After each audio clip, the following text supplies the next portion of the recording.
Hello everybody and welcome back to my YouTube channel back to study. आज हम discuss करने वाले हैं टीईटी एग्जाम में जो हिस्ट्री के क्वेश्चंस आते हैं जो कि बहुत ज़्यादा इंपॉर्टेंट है। प्लीज़ इस वीडियो को आखिरी तक देखिए और इन सभी क्वेश्चनों को रिवाइज करिए। ज़्यादा टाइम ना वेस्ट करते हुए हम आज की क्लास शुरू करते हैं। All the very best for your TET exam.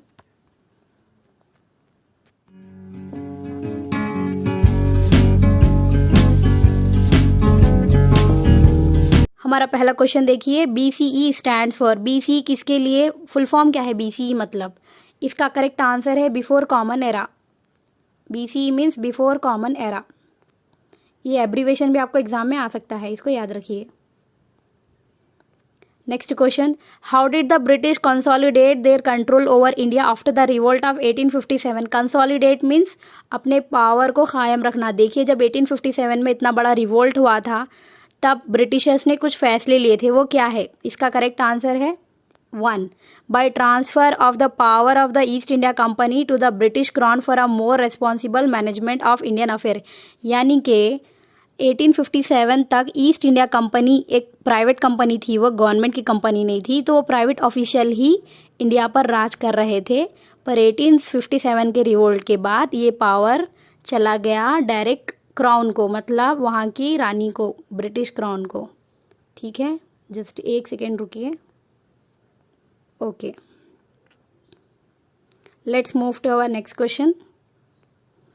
Which of the following statement is incorrect in the historical construction of tribal people? जो आदिवासी लोग हैं उनके कॉन्टेक्स्ट में क्या चीज़ इनकरेक्ट है, इसको गौर से देखिए, आपको इनकरेक्ट चीज़ मालूम करनी है।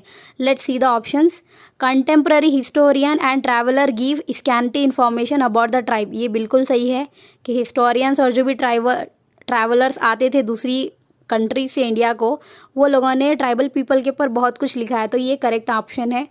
Most tribal group kept return record, जी नहीं, उन्होंने कोई रिटर्न रिकॉर्ड नहीं रखा था। ओरल फोक यानी कि एक दूसरे को अपने कहानियाँ सुनाते थे वो लोग, तो ये ही करेक्ट आंसर है। तीसरा ऑप्शन देखिए, tribal people preserve rich custom and oral tradition, ये भी सही है। और tribal society depended on each other, ये भी सही है।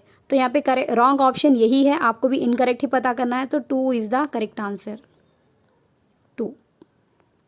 Let's see the next question. Under the Mahayana Buddhism, देखिए बुद्धिज्म के 2 हिस्से हो गए थे, हिनायाना बुद्ध एंड महायाना। कब हुए थे?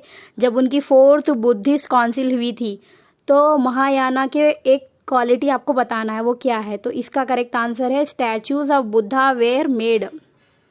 देखिए, हिनायाना में गौतम बुद्धा का कोई स्टैचू या मूर्ति बनी हुई नहीं थी, पर महायाना ने ये स्टार्ट किया था। Statues of Buddha were made, this is the correct answer. Let's see the next question. How did the Harappan civilisation came to an end? Harappa civilisation का अंत किस वजह से हुआ था? चलिए ऑप्शन देखते हैं। It appears as if the rulers lost control. देखिए, हरप्पा सिविलाइजेशन का अंत बहुत सदियों पहले हुआ था, तो हमारे पास उसका कोई रिटर्न रिकॉर्ड नहीं है, पर हम जो है अंदाजे लगा रहे हैं। तो पहला ऑप्शन है, हो सकता है कि रूलर्स ने उनका कंट्रोल खो दिया, और हो सकता है कि वहाँ पर जो है डिफॉरेस्टेशन हुआ, यानी कि बहुत सारे जंगल सूख गए थे, और ये भी हो सकता है कि वहाँ पर फ्लड्स आए थे, और ये भी हो सकता है कि रिवर्स जो है सूख गए थे, यानी कि नदियाँ सूख गई थी। पर थर्ड ऑप्शन में एक चीज़ आपको गौर करनी है, वो है entire word. There were floods in the entire area of the civilisation. ऐसा नहीं हो सकता कि फ्लड जो है पूरी सिविलाइजेशन में आ गया हो, तो ये रॉन्ग है, सी इज़ रॉन्ग। अब सी कहाँ पे ऑप्शन में देखिए, सी इसमें भी है, तो ये भी रॉन्ग हो गया ऑप्शन सी, यहाँ पर भी है रॉन्ग, ये भी रॉन्ग। तो करेक्ट आंसर क्या है? A, B and D. Second is the correct answer. Let's see the next question. How do we know today that ostrich were found in India during the palaeolithic period? Palaeolithic period में ostrich bird पाया जाता था, ये हमें कैसे पता चला? इसका आंसर है 2, large quantities of ostrich एक्शेल्स। Ostrich के अंडों का जो छिलका रहता है, एक्शेल, वो हमें मिला था एक्सकैवेशन के दौरान, जब हम खुदाई किए थे, आर्कियोलॉजिस्ट वहाँ पर। अच्छा, ये कहाँ पे मिले थे? देखिए, पटना में मिले थे। पटना कहाँ पर आता है? महाराष्ट्र में। So correct answer is large quantities of ostrich eggshell were found in the Patne in Maharashtra. Let's see our next question.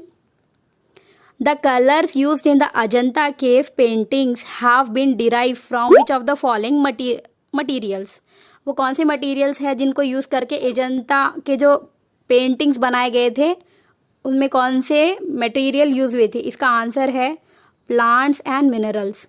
झाड़ों का जो भी कलर होता है वो और मिनरल्स का जो कलर है वो लेकर ये पेंटिंग्स बनाई गई थी। The earliest manuscripts were written on. जो पहले मैन्युस्क्रिप्ट लिखे जाते थे वो किन चीज़ों पे लिखे जाते थे? आज के दौर में तो आपके पास पेन पेपर है और बहुत सारी चीज़ें हैं लिखने के लिए। पहले तो पेपर अवेलेबल नहीं था, तो उस वक्त लोग पाम लीव्स पर लिखते थे। ठीक है, palm leaves is the correct answer और ये आने के चांसेस है, इसको याद रखिए। विच one of the following period is the longest period in human history? सबसे लॉन्गेस्ट पीरियड कौन सा था? आंसर है पेलियोलिथिक पीरियड। याद रखिए इसको भी।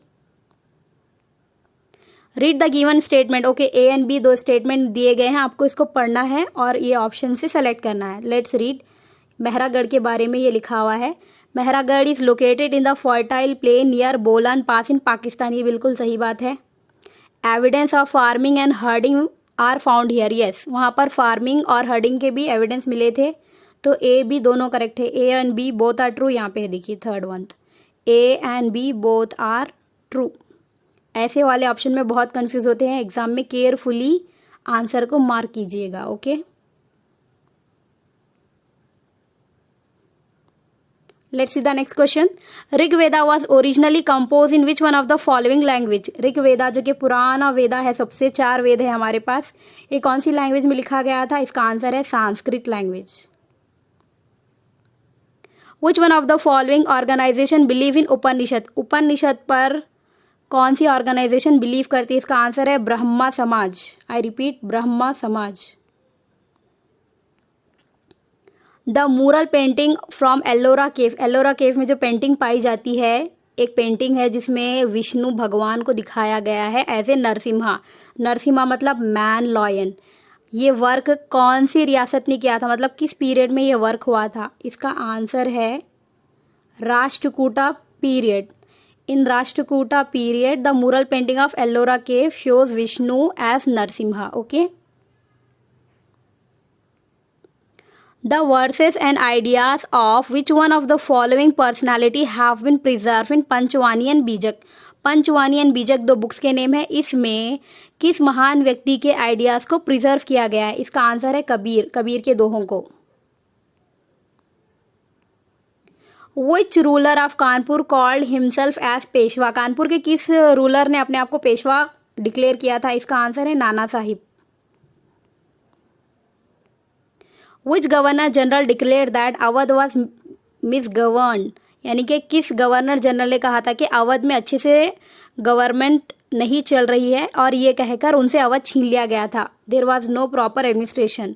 ये स्टेटमेंट किसने दिया था? इसका आंसर है Lord Dalhousie. Lord Dalhousie is the person who declared that Awadh was being misgoverned and British rule was needed to ensure proper administration. ये कहकर अवध को छीन लिया था ब्रिटिशर्स ने। इसका आंसर है Lord Dalhousie. Who among the following governor general decided that Bahadur Shah Zafar would be the last Mughal emperor and after his death none of the descendants would be recognized as ruler? यानी कि Mughal empire के आखिरी बादशाह बहादुर शाह जफर ही होंगे, जो कि हुए भी। इनके बाद कोई भी बादशाह नहीं बनेगा। ये किसने डिक्लेयर किया था? ये कहने वाले थे लॉर्ड कैनिंग। इसको याद रखिए, ये बहुत ही ज़्यादा इंपॉर्टेंट है। ओके, लॉर्ड कैनिंग ने कहा था कि बहादुर शाह जफर की डेथ के बाद उनके जो भी डिसेंडेंट्स हैं वो राजा नहीं बन सकते और मुगल एम्पायर ब्रिटिश के हाथों में चले जाएगा।